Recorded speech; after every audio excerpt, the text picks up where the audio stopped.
Eto nga po at nasa Novo kami. Yan. So, dito sa Novo, alam niyo na, iba't ibang klase pwede mabili dito, pambahay. Yan. Iba-iba. Ma-plasticware, ganyan. So, yan. Nagtitingin kami dyan.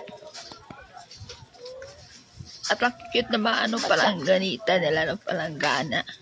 Kasi ang cute ng kulay. So,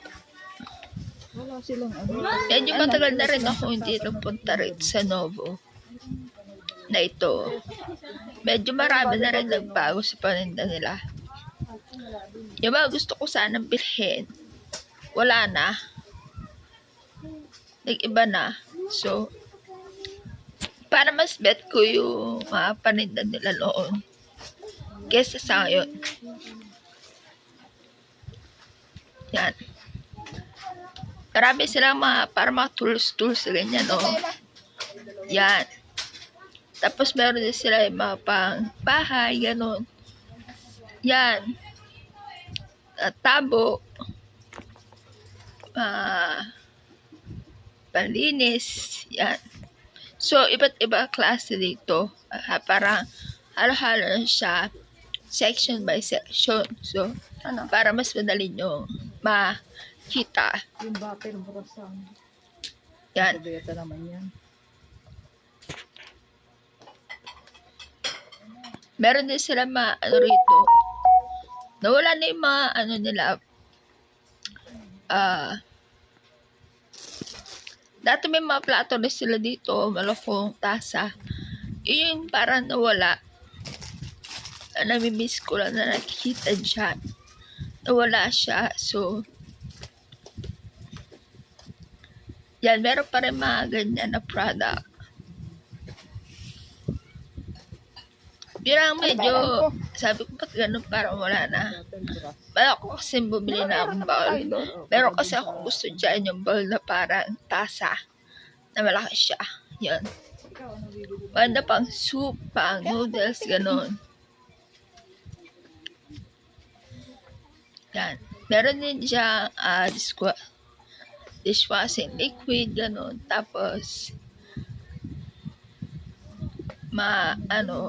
hand soap.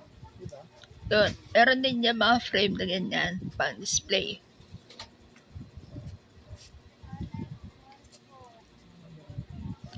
At mga undergarment. Ang anek-anek pa. Meron din mo dyan mga t-shirt.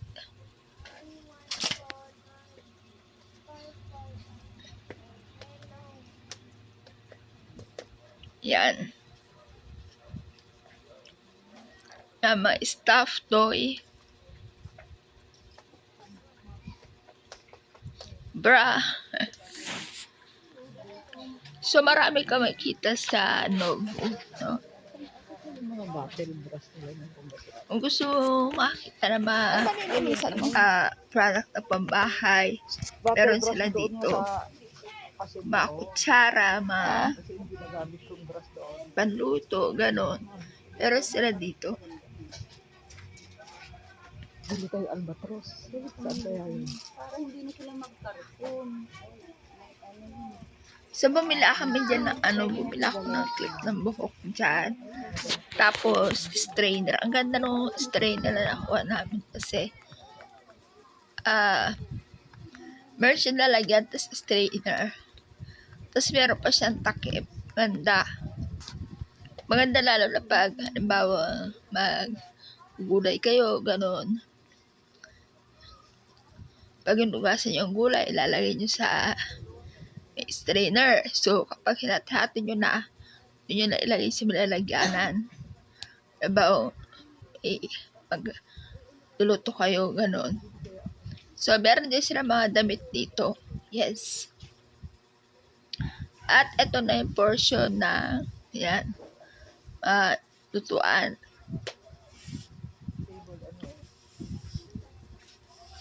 Yan, sangkalan. At may magandang Kuha ba tayong ganito? Yan, para sa mat. Yung mga kutsilyo din sila dito.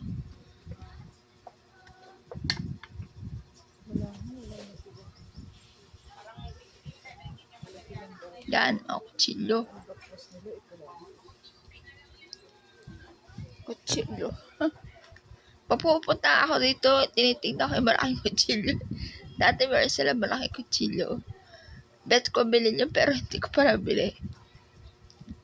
Pero wala na yata yun. Yan, meron din sila ang kettle. Kutsara, maganda yung kutsara nila dito. Napatingin ka kami ng kutsara. Maganda siya.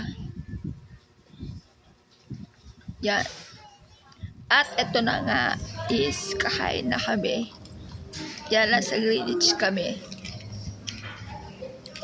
Ang hirap pumili ng kakainin. Kasi hindi pwede sa akin po din. So, napa-spaghetti na lang. At saka, ang tawag dyan, garlic bread. Yan. Inalis ko pa yung mga meat yan. Merong maliliit na beef. Yun.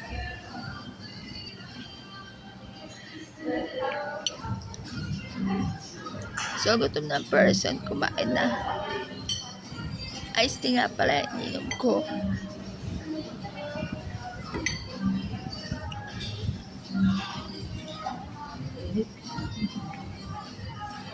So, yung isa sa ma-struggle ko pag pupunta ako sa isang kainan. Kasi talagang binubusisi namin yung menu. Kung meron nga ba isda, gano'n, gulay. So, yan na yung pwede kasi puro pizza sana, kaso lang wala yung veggie pizza sila, kaso lang syempre ang pizza merong cheese.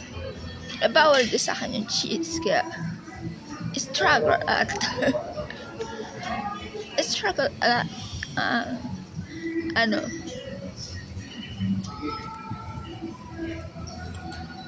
sis ninyo.